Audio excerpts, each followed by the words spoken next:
What's up, guys? It's Jake Lewis, and we're back with another mixing video. And today we're going to be going over vocal layering. This is something I've been doing for quite a few years now, and I feel like I've gotten a lot better at it over the years. And I just want to share some knowledge that I've picked up over the years of just experimenting and trying things out. So let's just get right into it. Today, we've got a song called Home by Spenny. This track was recorded here about a year ago, and it's pretty dope. I'm just going to play it for you guys. Let's do it. Bitch, I'm in it for the love, I don't wanna run away. Keep it closer to my blood and my homies all the way. Even if I'm on the road, no, I'm never there to stay. Gotta bring it back home, otherwise I'm out of place. Bitch, I'm in it for the love, I don't wanna run away. Keep it closer to my blood and my homies all the way. Even if I'm on the road, no, I'm never there to stay. Gotta bring it back home, otherwise I'm out of bitch, I mean, pretty dope. Yeah, this dude's name is Spenny. If you want to listen to this song or reach out to him on like Instagram, I'll have links to all his stuff in the description. But let's just go over the layers. Let's see what we did here. So we got the lead. Bitch, I'm in it for the love, I don't wanna run away. Underneath, we have a left and a right, which is literally the same exact vocal performance as the lead. Bitch, I'm in it for the love, I don't wanna run away. Keep it closer to my blood and my homies all the way. Even if I'm on the road, no, I'm never there to stay. Gotta bring it back. Now, these three layers, all being the same, is really just to add width and just like depth to the vocal on the hook.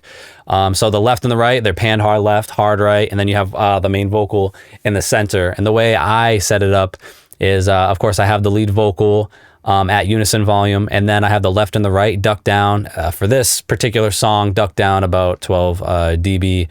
So the lead vocal in the middle is still the loudest part of the song, and that's what you're focused on. But then you have these two vocals on the left and the right that are complementing the main vocal. Bitch, I'm in it for the love, I don't wanna run away. Keep it closer to my blood and my homie. And then we have, looks like we just did doubles pretty much. So we have two layers, hard left. Oh, I have these actually down the center. Let's see what these are doing. Bitch, I'm in it for the love, I don't wanna run away. Keep it closer to my blood and my homies all the way. We just did a lower tone, and this is really just to add more strength and bottom end to the vocal, and you know, tapping into different vocal inflections and just different voices is a good way to add a lot of depth and make the hook sound super large, or really any vocal sound super large. So it's just like, hey, just kind of talk like this and sing it like this, da da da da da da, and it came out dope. And I think I kept them centered instead of panning hard left, hard right on this one, just because I wanted all that support to be up the middle. I think that's how I was thinking about it. But nowadays I would probably just pan it left and right, or maybe like pan it like 30% left, 30% right. But let's see how that sounds in context with the with those three leads. Bitch, I'm in it for the love, I don't wanna run away. Keep it closer to my blood and my homies all the way. Even if I'm on the road, no, I'm never there to stay. Sounds pretty dope. So let's see what we got going on down here. Bitch, I'm in it for the love, I don't. Bitch, I'm in it for the love, I don't wanna run.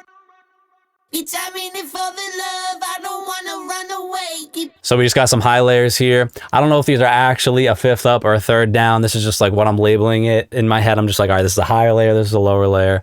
I don't know any music theory. I just kind of go off feeling, and I'm like, if this sounds good, it sounds good, end of story. So this is what we did for the high layers. Bitch, I'm in it for the love, I don't wanna run away. I was just like, yo, we need something to like excite the track on the left and the right, just to hype it up a little bit. Da, da, da, da, da, da, da, da, da, da, da, da, da. Just had him emulate that, and it sounded dope. Just hard pan left and right. Let's see how that sounds in context with everything else. Bitch, I'm in it for the love, I don't wanna run away. Keep it closer to my blood and my homies all the way. Even if I'm on the road, no, I'm never. It just adds like a sparkle and more depth to the whole entire hook. And on all these, I'm just kind of blending them in with the volume knobs to taste. And I'm also making sure they're grouped. Like the two high layers here, they're grouped so that when I make any volume adjustments, it happens to both of them. Let me undo that. Same here with the low layers. Same here with the lead left and rights. And now let's see what we got going on for these final 2 layers. Bitch, I'm in it for the love. I don't wanna. This one, I think I just wanted something to also thicken it up a little bit more, but still have an exciting factor. So it was kind of like going up here, but then making it deep like this. And just mixing in those 2 tones of like the deep that we had going on up here, and then the high going on here. And he's able to really manipulate his voice pretty well. So like anything that I suggest to him, he's able to nail it like within 30 seconds. It's pretty sweet. So let's see how this sounds in context with everything. Without. Bitch, I'm in it for the love. Bitch, I'm in it for the love. I don't wanna run away. Keep it closer to my blood and my homies all the way. Nice. Now see this last layer. Let's unsolo all of this. See what we got going on over here. Bitch, I'm in it for the love. I don't wanna run away. Keep it closer to my blood and my homies all the way. Even if I'm on the road, no, I'm never there to stay. Gotta bring it back home, otherwise I'm out of place. Yeah, so for this one, I think I was just thinking, just hit the same note the same time like this. And it'll create cool harmonies that kind of just like latch on to other notes and latch off. The way I kind of explain this to artists too, if they're not like familiar, is like, imagine your voice as a piano and you're just hitting the same key over and over and over, and doing the melody that way. Da, na, na, na, na, na, na, na, na. And, you know, obviously there's some variation in here, cause you know, he also performs off feeling, and he felt like going up on certain parts felt right. And, it ended up sounding sweet. Bitch, I mean it for And I only did it on the second half, of the hook, because I wanted the second half of the hook to gain that excitement. So let me solo these so you can hear it in context. They gotta bring it back home, otherwise I'm out of place. Bitch, I'm in it for the love. I don't wanna run away. Keep it closer to my. It definitely just elevates the vocals on the second half, and it keeps the hook interesting, because if that wasn't there, it would get kind of stale and kind of boring. So those are the stacks that we did for this, and you know, all together, does this. T.O.B. swinging. Bitch, I'm in it for the love. I don't wanna run away. Let's say we didn't have the layers and we just went with the lead. It sound like this. Bitch, I'm in it for the love. I don't wanna run away. Keep it closer to my blood and my homies all the way. Even if I'm on the road, no, I'm not. Yeah, so I mean, vocal stacking is really like an art form in itself. It's easy to overdo it, and it's also easy to be underwhelming with it. I'd say a good place to start is for a hook at least, have a left and a right. Have a left and a right that is performed the same way as the lead, and that'll get you like a decent starting point. Another like method I'll use too is like if the record is kind of like low energy, like kind of low key and dark, instead of doing the left and rights the same way as the lead, I'll be like, kind of whisper it like this. Da da da da da da da da da. You know what I'm saying? So, and when you bring those in, it just adds like a cool atmosphere. There's really a lot of ways to go about it. I'd say the hardest part really is finding the different tones, really. That took me a while to kind of understand. And I mean, I can't explain the science behind it, but I can explain the feeling of it. Bitch, I'm in it for the love. The way I always explain it is just tap into like a different character, like have your voice be like an actor and just like take on different roles. You know what I'm saying? So for a low layer, I'll just be like, hey, kind of talk like this, da, da, da, da, but then sing it, you know, and then you get like a cool tone, or like talk like Mickey Mouse. Mickey Mouse like this is Mickey Mouse actually, da da da da da. While we're doing those high takes, I'm talking to them like this the whole time too. I'm like, yeah, that was dope. Or no, you got to do that again. It was out of key, blah, blah, blah, blah, blah. Get a little higher. You're a little flat. And that just kind of like keeps us in that vibe. Cause a lot of people, they can just hear something and they could try to imitate it. That's how I at least approach that in sessions. And like, you can kind of make your voice more throaty while still being high pitched. So I'll kind of dive into this layer a little bit, cause this layer is pretty interesting. Bitch, I'm in it for the love. I don't wanna. because it's kind of like this. Bitch, I'm in it for the love.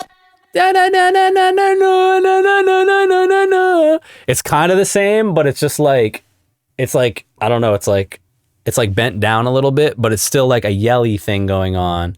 I think yelly vocals like this is a good way to liven up a hook, because it just sounds like there's a crowd shouting in the background, and you can really get it to sound like a crowd if you do enough layers. And also if you have like even just one other person in the room to sing along with you, like you both just stand in front of the mic, one person kind of to the left of the mic, one person to the right of the mic, and you both sing into it. Do like 3 layers of each tone, and you will get some crazy sounding like chanting stuff going on. All right, and over here, let's listen to this. We have a little bridge. Don't tread that water, man, making it hard to swim. Like we can go farther than anyone, I mean all of them.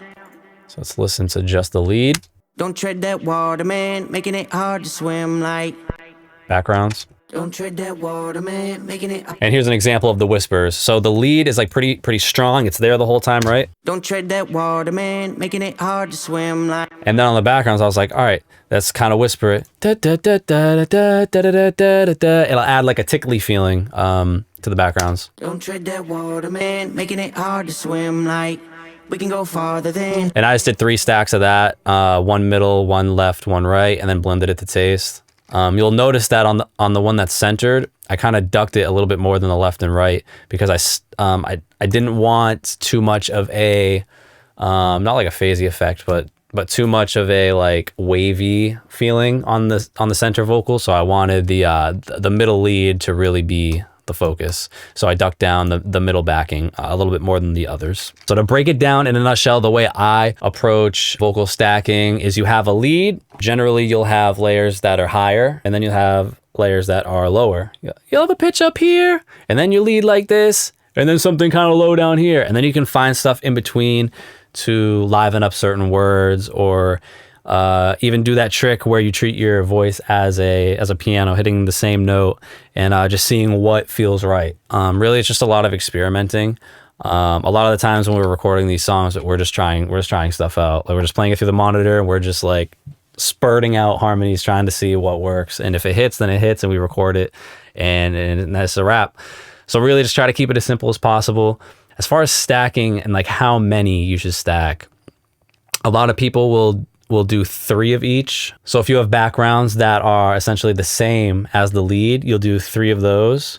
And then if you have like a falsetto harmony, you will do 3 of those. And if you have like super lows down here, you'll do 3 of those. And for those, you'll generally pan 1 hard left, 1 hard right, have 1 up the middle.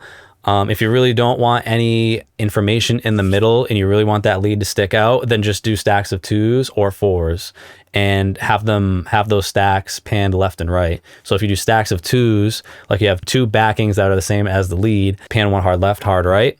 And or you can do 4 and have 2 panned left, 2 panned right. You know what I'm saying? You also don't have to pan hard left or hard right. That's really just a taste thing. I like doing that because it gives like the most width you can get. I know some people really like to kind of spread it out. It really depends. Just got to test things out, try things out, and experiment. And yeah, just have fun. And that's pretty much it for vocal stacking. If you have any more questions, definitely comment below. If you like the video, give it a like. It helps, definitely helps a lot. And I appreciate you for watching, and have a good one. Deuces.